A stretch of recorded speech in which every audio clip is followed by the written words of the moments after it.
സാധ്യതയും. നമ്മുടെ EVS project ഏറ്റവും കൂടുതൽ ഉപയോഗപ്പെടുന്നത് വെള്ളപ്പൊക്കത്തിന് ശേഷമാണ്. വെള്ളം ഇറങ്ങിപ്പോയാലും വീടുകൾക്കുള്ളിലും പരിസരത്തും ഈർപ്പം തങ്ങി നിൽക്കും. ഈ അമിതമായ നനവിലാണ് രോഗാണുക്കൾ, പൂപ്പലുകൾ പ്രത്യേകിച്ച് പെട്ടെന്ന് വളരുന്നത്. ഈർപ്പം കൂടിയാൽ നമ്മുടെ ഓഡിയോന സിസ്റ്റത്തിലെ DHT11 സെൻസർ ഉടൻ തന്നെ അത് അളക്കും.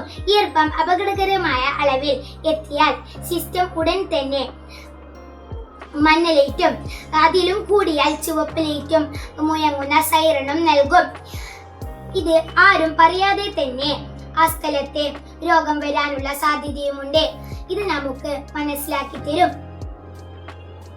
ചുഴലിക്കാറ്റും മൺസൂൺ മഴയും തുടർച്ചയായ മഴക്കാലത്തും ചുഴലിക്കാറ്റുകൾക്ക് ശേഷവും ഈ സംവിധാനം ഉപയോഗപ്രദമാണ്. ശക്തമായ മഴ തുടരുമ്പോൾ പല സ്ഥലത്തും വെള്ളക്കെട്ടുകൾ ഉണ്ടാകും. കെട്ടിടങ്ങൾക്ക് കേടുപാടുകൾ സംഭവിക്കുമ്പോൾ വീടിനകത്തെ ഈർപ്പം കൂടുകയും ചെയ്യും. ഈ സമയങ്ങളിൽ കൊതുകുകൾ പെരുകുകയും ഡെങ്കിപ്പനി പോലെയുള്ള രോഗങ്ങൾ വരാനുള്ള സാധ്യത കൂടുകയും ചെയ്യും. അന്തരീക്ഷത്തിലെ ഈ ഉയർന്ന ഈർപ്പം നമ്മുടെ സെൻസർ നിരന്തരം നിരീക്ഷിച്ചു കൊണ്ടിരിക്കും.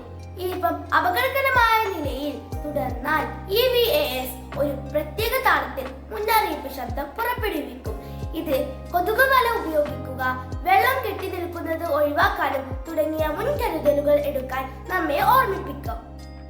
ഉഷ്ണതരംഗവും താപനില മുന്നറിയിപ്പും EVAS സിസ്റ്റത്തിലെ താപനില അളക്കാനുള്ള കഴിവ് ഉപയോഗിച്ച് ഉഷ്ണതരംഗങ്ങൾ പോലുള്ള ദുരിതങ്ങളിൽ നിന്ന് നമുക്ക് പ്രയോജനം നേടാം.